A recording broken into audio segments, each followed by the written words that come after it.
Hello everyone. In this video, I will discuss some important points regarding strychnine poisoning or the Nux vomica poisoning. They both are the same thing.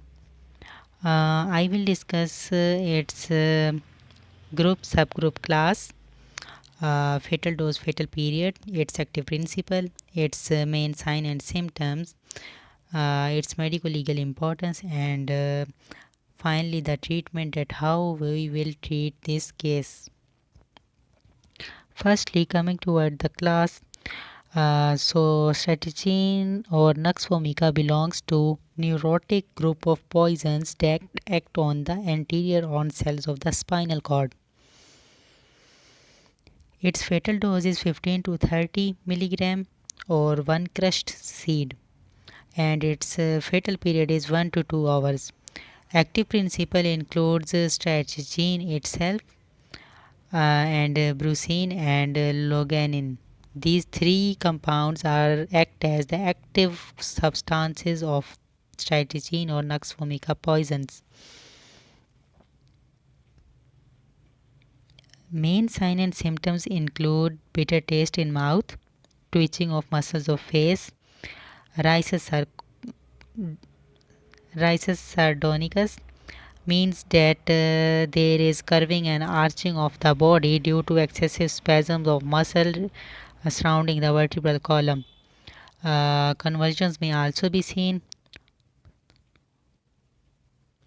Opisthotonus, cyanosis, dilated pupils, frothy salivation, epigastric pain. Mind remains clear till the end. Death is incredibly painful. Now you see that the patient who presents with the Nux vomica poisoning will remain in full consciousness. He will never lose his consciousness and will remain active.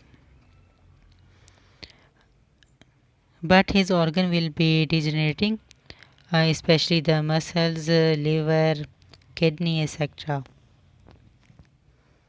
There are two important things in its sign and symptom. One is the rhizus sardonicus and other is the opisthotonus.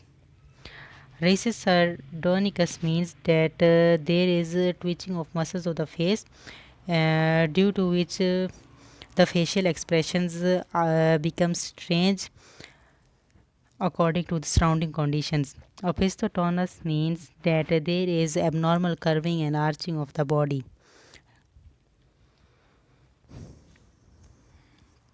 Death is very painful. So this poison is not usually used as a for the suicidal purpose, because the person fears of his painful death.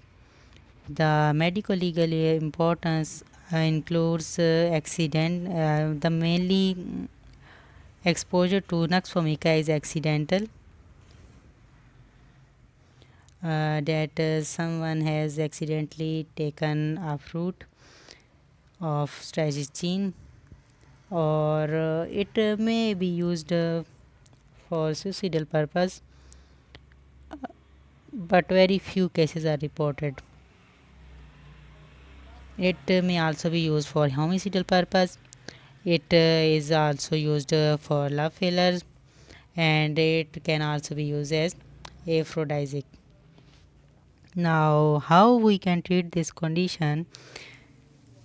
First of all, what we have to do is to keep the patient in dark, quiet room, and then give 600 milligram pentobarbital or 10 gram of diazepam intravenously for controlling the convulsions. Then we can also give